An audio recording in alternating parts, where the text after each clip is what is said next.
श्री जगन्नाथ बलदेव सुभद्रा मैया की जय। इताई चैतन्य की जय। परशुराम भगवान की जय। वामन देव की जय। गिरि गोवर्धन की जय। श्रील प्रभुपाद की जय।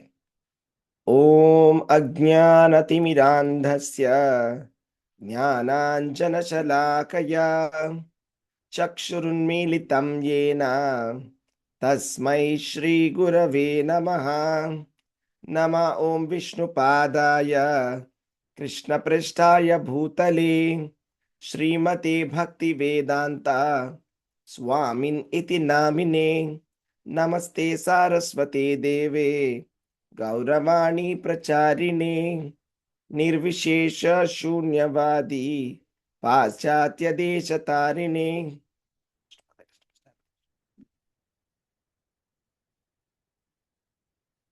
जय श्री कृष्ण चैतन्य प्रभु नित्यानंद श्री अद्वैत गदाधरा श्रीवासादि गौर भक्त वृंद। हरे कृष्ण कृष्ण कृष्ण हरे हरे हरे राम राम राम हरे हरे। हरे कृष्ण। ఇవాళ మనం భగవద్గీత 3వ అధ్యాయంలోని 41వ శ్లోకాన్ని చదువుకుందాం. తస్మాత్వం ఇంద్రియాణ్యాదౌ నియమ్య భరతర్షభ పాప్మానం ప్రజహిహ్యేనం జ్ఞాన విజ్ఞాన నాశనం. భరత వంశీయులలో శ్రేష్ఠుడైన ఓ అర్జున, అందుచేత ఇంద్రియ నిగ్రహముచే ఈ మహాపాపముకు చిహ్నమైన కామమును ఆదిలోనే నియంత్రిస్తూ జ్ఞానము మరియు ఆత్మానుభూతిని నాశనము చేయు దీనిని నశింపచేయుము. ఇక్కడ భగవద్గీత 3వ అధ్యాయంలో చివరి భాగంలో కృష్ణ భగవానుడు ఒక విషయం గురించి మాట్లాడుతున్నారు. ఏ విషయం గురించి మాట్లాడుతున్నారు? ఎవరైనా చెప్పగలరా? కామము ప్రభుజీ, కామము గురించి. కామం గురించి ఇక్కడ చర్చ అనేది జరుగుతున్నది. మనకి భగవద్గీతలో శ్రీకృష్ణ భగవానుడు అర్జునుడు ఒక ప్రశ్న అడగడం జరిగింది. అర్జునుడు కృష్ణుని ఏమడిగాడంటే, ఓ వృష్ణి వంశ సంజాతుడా, అనిష్టముగానైనను బలవంతముగా నియుక్తమగునట్లుగా మానవుడు దేనిచే పాపకర్మలలో ప్రేరేపింపబడుతుండెను. అనిష్టముగానే బలవంతంగా మానవులు పాపాన్ని చేస్తున్నారు, పాపంలో నియుక్తులవుతున్నారు. ఎందుకు పాపం చేస్తున్నారు మానవులు అనేది ప్రశ్న. ఇష్టం లేకుండా పాపం చేస్తున్నారు, బలవంతంగా పాపం చేయబడుతున్నారు. ఎందుకు చేస్తున్నారు అంటే అప్పుడు శ్రీకృష్ణ భగవానుడు చెప్తున్నాడు, అర్జున, రజోగుణ సంపర్కము చే జన్మించిన కామమే తరువాత క్రోధముగా పరిణమించును. అదే ఈ ప్రపంచమున సర్వమును హరించు పాపభూయిష్టమైన గొప్ప శత్రువు అని చెప్పడం జరిగింది. మొట్టమొదటిగా రజోగుణం సంపర్కము చే జన్మించినటువంటి కామము. కామం అనేది రజోగుణం నుంచి వస్తుంది. ఆ కామం నుంచి తర్వాత ఏమవుతుంది? క్రోధం కింద మారిపోతుంది. ఆ క్రోధమే ప్రపంచంలో ఉండేటువంటి సర్వాన్ని హరించేటువంటిది. ఈ సర్వాన్ని హరించేటువంటి పాపభూయిష్టమైనటువంటి గొప్ప శత్రువు ఈ కామము అని చెప్తారు అనమాట. ఏది మన శత్రువు ఏది? అన్నిటికన్నా గొప్ప శత్రువు ఏంటండి? అన్నిటికన్నా గొప్ప శత్రువు ఏంటి? మన ప్రపంచం. కామము తర్వాత నెక్స్ట్ వచ్చేసి క్రోధం. కామం నుంచి వచ్చినటువంటి క్రోధం అన్నమాట. సో ఈ కామం అనేది మన యొక్క జీవుణ్ణి కప్పుతుంది. అదేవిధంగా జ్ఞానవంతుడైనటువంటి జీవిని శుద్ధ చైతన్యమును చెందిన మరియు అగ్ని వలె దహించు చేత దాని కామరూప నిత్య శత్రువుచే కప్పబడి ఉండను. ఈ విధముగా జ్ఞానవంతుడైన జీవిని శుద్ధ చైతన్యము ఎన్నడూను సంతృప్తి చెందనిది మరియు అగ్నివలే దహించు నదగుట చేత అతని కామరూప నిత్య శత్రువు కప్పబడి ఉంటుంది. మళ్ళా చెప్తున్నారు శ్రీకృష్ణ భగవాన్, నిత్య శత్రువు. మన నిత్య శత్రువు ఎవరు అంటే కామం. అది ఏం చేస్తుందంట? జీవుడి యొక్క శుద్ధ చైతన్యాన్ని అది దాచేస్తుంది, కప్పేస్తుంది. జీవుడి యొక్క నిత్య శత్రువు అది. అలాగే ఎక్కడెక్కడ ఈ కామం ఉంటుందని చెప్పుకున్నాం మన కిందటి శ్లోకంలో. ఎక్కడికి ఉంటుందండి కామం అనేది? మనసు, బుద్ధి, ఇంద్రియాలు ప్రభు. 3 చోట్ల ఉంటుంది. మనస్సులో కామం ఉంటుంది, కోరిక. అంటే మనకి ఫస్ట్ కోరిక అనేది మనసులో వస్తుంది. ఇలా చేస్తే బాగుండు, ఇలా తీసుకుంటే ఇలా చేస్తే బాగుండు అని మనసులో వస్తుంది. తర్వాత బుద్ధిలోకి వస్తుంది, ఆలోచన వస్తుంది. ఇలా ఒక ప్లాన్ వేసుకుంటాం, ఇలా చేయాలి, ప్లాన్ చేస్తాం, ఇలా చేయాలి. తర్వాత ఇంద్రియాల్లోకి, తర్వాత ఇంద్రియం లోపల కూడా కామం అనేది ఉంటుంది. ఇంద్రియాలు కూడా భోగించాలి అనేటువంటి ఒక కోరిక అనేది ఇంద్రియాల్లో కూడా ఉంటుంది అనమాట. ఈ 3 చోట్ల కూడా మన శత్రువు అనేది ఉంటుంది అనమాట, ఈ కామం అనేది. కాబట్టి ఇప్పుడు దాని కంటిన్యూషన్గా శ్రీకృష్ణ భగవానుడు ఈ విధంగా చెప్తున్నాడు. తస్మాత్ త్వం ఇంద్రియాణి ఆదౌ. తస్మాత్ అందుకోసమనే, త్వం అంటే నీవు, ఇంద్రియాణి ఇంద్రియములను, ఆదౌ అంటే మరియు, అన్నిటినీ, ఇంద్రియాలు మరియు ఇతరమైనటువంటివి. ఈ ఇంద్రియాలన్నిటినీ కూడా, ఇంద్రియాలని, మనస్సుని, బుద్ధిని అని కూడా అనుకోవచ్చు. ఈ ఇంద్రియాలను ఏం చేయాలి? ఇంద్రియాన్ని ఆదౌ నియమ్య. మనం ఏం చేయాలైతే మనస్సుని, బుద్ధిని, అహంకారాన్ని, ఇంద్రియాలని నియంత్రించాలి. మనస్సుని, బుద్ధిని, ఇంద్రియాలని నియంత్రించాలి. అయితే మొట్టమొదటిగా వచ్చేది ఇంద్రియాల, బుద్ధ, మనస్స? ఇంద్రియాలకు అటాక్ అవుతుంది ప్రభుజీ. ఇంద్రియాల నుంచి మనస్సుకి, మనసు నుంచి బుద్ధికి. ఇంద్రియాలు, తర్వాత మనస్సు, తర్వాత బుద్ధి. ఫస్ట్ బుద్ధి కదా, తర్వాత అంటే మన అలా కాదు నేను చెప్పేది. ఇప్పుడు మనకు ఒక శ్లోకం వస్తుంది కదా భగవద్గీతలో, కృష్ణుడు చెప్తారు, ఒక హైరార్కీ చెప్తారు కదా. హైరార్కీ ఏం చెప్తారు చెప్పండి ఫస్ట్? ఫస్ట్ ఇంద్రియాలు ప్రభుజీ. ఇంద్రియాలు మన మీద ప్రభావం చూపిస్తాయి. మనస్సు బుద్ధి మీద, బుద్ధి ఆత్మ మీద ఎఫెక్ట్ అవుతుంది. కరెక్ట్. కాబట్టి ఫస్ట్ ఇంద్రియాల కన్నా మనకి ఏంటంటే సూక్ష్మమైనటువంటివి ఉంటాయన్నమాట. ఇంద్రియాల కన్నా సూక్ష్మమైనటువంటివి ఇక నెక్స్ట్ శ్లోకంలోనే వస్తుంది మనకి 3.4లో. ఇంద్రియాల కన్నా సూక్ష్మమైనటువంటి ఏది అని తెలుసుకోవాలి. మనస్సు ఇంద్రియాల కన్నా సూక్ష్మమైనటువంటిది. బుద్ధి మనస్సు కన్నా సూక్ష్మమైనటువంటిది. బుద్ధి ద్వారా మనస్సుని మనం నియంత్రించవచ్చు. ఓకే, కాబట్టి కృష్ణ భగవానుడు బుద్ధి యోగం అని చెప్తారు అనమాట. బుద్ధియుక్త జహాతిహ ఉభయ సుకృత దుష్కృతే. బుద్ధి ద్వారా మనస్సుని మనం నియంత్రించవచ్చు.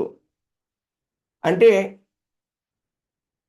ఇప్పుడు మనం గట్టిగా మనకు ట్రైనింగ్ అనేది వచ్చింది అనుకోండి, మనం మనస్సుని నియంత్రించవచ్చు. మనసు అనొచ్చు ఏంటంటే, ఓ ఇలా చేస్తే బాగుండు, ఇలా చేస్తే బాగుండు అని.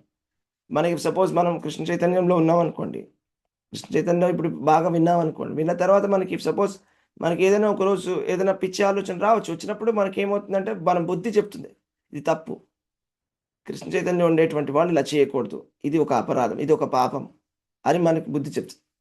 కాబట్టి బుద్ధి మనసుని నియంత్రించగలదు. బుద్ధి కన్నా పైన ఏముంటుందండి? ఆత్మ ఉంటుంది. బుద్ధి పైన ఆత్మ ఉంటుంది అనమాట.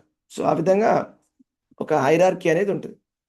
కాబట్టి ఇక్కడ మనం ఏం చేయాలంటే, మన ఇంద్రియాలు అనేవి ఏవైతే ఉన్నాయో అవన్నీ కూడా ఏంటంటే కామానికి ఒక మన ఏంటంటే కామము, కోరిక అనేది ఉంటుంది కదా, ఆ కోరిక కోసమని రకరకాలుగా మన ఇంద్రియాలన్నీ కూడా ప్రయత్నం చేస్తుంటాయి అన్నమాట.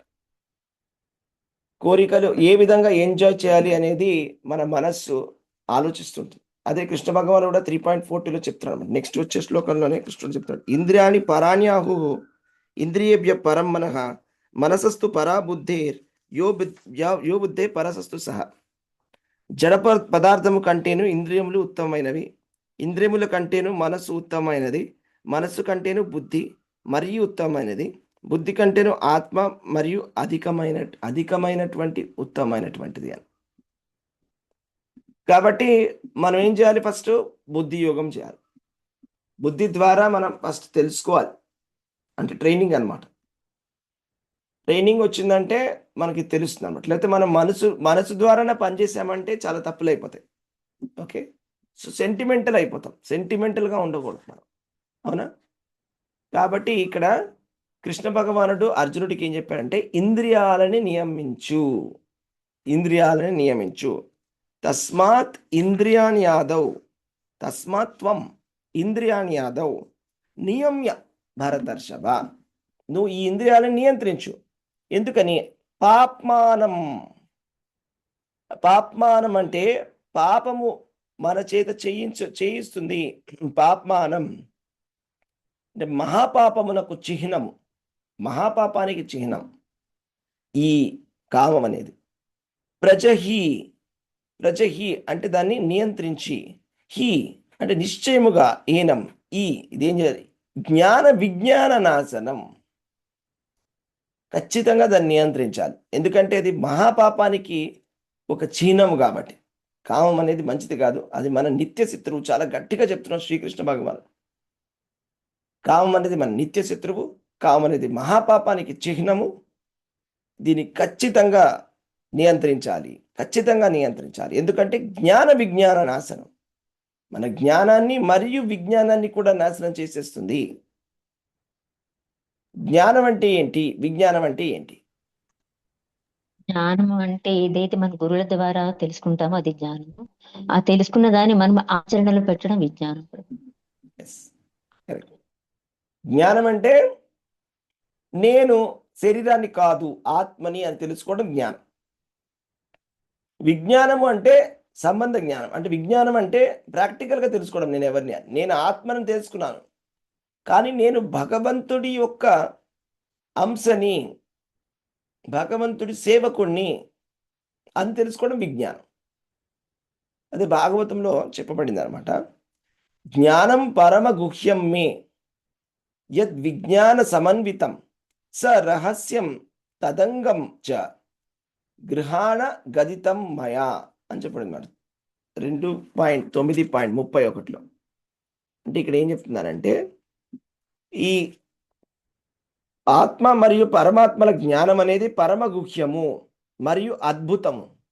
ఏమైనను అట్టి జ్ఞానము మరియు ప్రత్యేక అనుభూతిని వాటి వివిధ అంశాలతో భగవానుడే స్వయంగా వివరించినచో అవగాహన చేసుకోవచ్చు.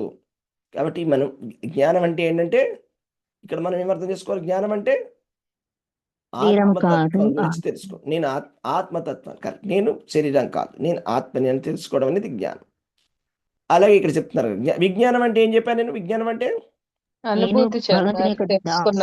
భగవంతుడి యొక్క దాసుడని. ఎస్, భగవంతుడి యొక్క దాసుడిని తెలుసుకోవడము, ఆ భగవంతుడి యొక్క దాసుడిని తెలుసుకోవడం అనేది విజ్ఞానం. కాబట్టి ఈ జ్ఞానమైన విజ్ఞానమైన కూడా ఇప్పటివరకు భగవద్గీతలో మనకి కృష్ణ భగవానుడు చెప్తూ వస్తున్నారు, అవునా? సో భగవంతుడు ఏం చెప్తున్నాడు మనకి?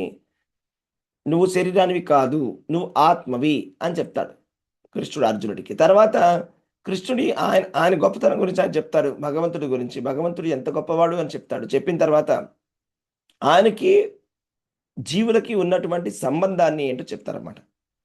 ఇది తెలుసుకోవడం అనేది విజ్ఞానం. సో జ్ఞానమైన విజ్ఞానమైన కూడా మనం సంపూర్ణంగా తెలుసుకోవాలంటే భగవంతుడే స్వయంగా వివరిస్తేనే మనకు అవగాహన అనేది వస్తుంది, అవునా? కాబట్టి భగవద్గీత మనకు ఆత్మ యొక్క అట్టి సాధారణ మరియు విశేష జ్ఞానమును అందించును. నిజమునకు జీవులు భగవంతుని అంశలగుట చేత వారు అతడి సేవించుటే ఉద్దేశింపబడింది. అదే చైతన్యము, కృష్ణ చైతన్యము. అయితే మనం ఏం చేస్తున్నాము? కృష్ణ చైతన్యం అంటే ఏంటి? మనము భగవంతుడి యొక్క దాసులము, భగవంతుడి యొక్క అంశలము అని తెలుసుకోవడమే కృష్ణ చైతన్యము అంటే. దీన్నే కృష్ణ కాన్షియస్నెస్ అని అంటాం, అవునా? కాబట్టి మనం ఏం చేయాలంటే మన జీవితం మొదటి నుంచి కూడా కృష్ణ చైతన్యంలో ఉండాలి. కృష్ణ చైతన్యంలో ఉండి కృష్ణ చైతన్య మార్గంలో మనం అనేది ఉండాలన్నమాట. సో ఈ కామము అనేది, కామం గురించి మాట్లాడుకున్నాం. కామం అనేది ఏంటి అంటే ప్రతి ఒక్క జీవిలో కూడా ఉంటుంది. అయితే ఇదేంటంటే ఒక వికృతమైనటువంటి ప్రతిబింబము, భగవత్ ప్రేమకి వికృతమైనటువంటి ప్రతిబింబం. మనందరికీ కూడా భగవంతుడి పట్ల ప్రేమ అనేది ఉన్నది. ఆ భగవంతుడి పట్ల ప్రేమ అది వికృతంగా మారి అది కామం కింద కనిపిస్తున్నది. అది యాక్చువల్గా ఏంటంటే భగవత్ ప్రేమ అన్నమాట. భగవత్ ప్రేమ అది ఏమైందంటే వికృతంగా మారింది. అది మనం అంటాం ప్రకృతి వికృతి అని. అదేవిధంగా అది న్యాచురల్గా అయితే మనకి భగవంతుడి పట్ల ప్రేమ అనేది ఉన్నది, కానీ అది వికృతంగా ఎప్పుడైతే మారిపోతుందో అది కామం కింద మారింది. అంటే దాని అర్థం ఏంటంటే మనలో వచ్చే కామం అనేది ఎందుకు వస్తుందంటే మన కృష్ణుడి పట్ల మనం ప్రేమ సరిగా వ్యక్తం చేయట్లేదు కాబట్టి అది కామం కింద మారిపోతుంది. మనం చేయాల్సింది ఏంటంటే కృష్ణుడి పట్ల ప్రేమని మనం వ్యక్తం చేయడానికి ప్రయత్నం చేయాలి. కృష్ణుడి ప్రేమని మనం సంపాదించడానికి ప్రయత్నం చేయాలి. అలా చేసినట్లయితే మనలో ఉండేటువంటి కామం అనేది పూర్తిగా తగ్గిపోతుంది. అవునా? అలాగా. సో ఇక్కడ ఏం చెప్తున్నారంటే, కాబట్టి మనం ఏం చేయాలంటే ఈ కృష్ణ చైతన్యం అనేది ఎంత గొప్పదంటే, ఎవరైనా కూడా లేటుగా స్టార్ట్ చేసినా కూడా, ఎవరైతే కనుక భక్తిలో ఉన్నటువంటి నియమాలని పాటిస్తున్నారో, ఓకే, వాళ్ళకు కూడా బాగా హెల్ప్ అవుతుంది. కాబట్టి ఎలాంటి స్టేజ్ అయినా పర్వాలేదు. యాక్చువల్గా అయితే మనం కౌమారం ఆచరేత్ ప్రాజ్ఞం ధర్మాన్ భాగవతాని, అంటే మనం మొట్టమొదట్లోనే మొదలు పెట్టాలి. అంటే కౌమార అవస్థలోనే మొదలు పెట్టాలి భక్తిని. కానీ అకస్మాత్ లేటుగా స్టార్ట్ చేసినా కూడా పర్వాలేదు అని చెప్తున్నారు ఇక్కడ ప్రభుపాదుల వారు. లేటుగా స్టార్ట్ చేసినా కూడా పర్వాలేదు, ఎందుకంటే భక్తిలో అంత శక్తి ఉన్నది కాబట్టి. ఏ స్టేజ్లో స్టార్ట్ చేసినా కూడా పర్వాలేదు. ఎప్పుడప్పుడు ఎవరో ఒకటి స్టార్ట్ చేయాలి, ఎప్పుడప్పుడు స్టార్ట్ చేయాలి, కంపల్సరీగా స్టార్ట్ చేయాలి. స్టార్ట్ చేసి ఏం చేయాలి? తస్మాత్ ఇంద్రియాని ఆదవ్, ఈ ఇంద్రియాన్ని నియమించాలి. నియమించి ఏం చేయాలి? భక్తి మార్గంలో మనం ఉండాలి, భక్తి చేయాలి. అలా భక్తి చేయడం వల్ల ఏమవుతుందంటే ఈ కామం అంతా కూడా క్రోధం కింద మారకుండా ఈ కామం అంతా కూడా ప్రేమ కింద మారిపోతుంది. ప్రేమ అనేది ఏంటి? జీవితంలోని పరమోన్నతమైనటువంటి పరిపూర్ణత్వపు స్థితి. మీలో ఎంతమందికి భగవత్ ప్రేమ కావాలి? అందరికి కావాలి ప్రభుజీ. అందరికీ కావాలి ప్రభుజీ, అందరికీ కావాలి ప్రభుజీ. ఈ జీవితంలో అదే ముఖ్యం ప్రభుజీ, ఈ జన్మకు. హరే కృష్ణ. ధన్యవాదాలు. స్టాప్ చేద్దాం. హరే కృష్ణ.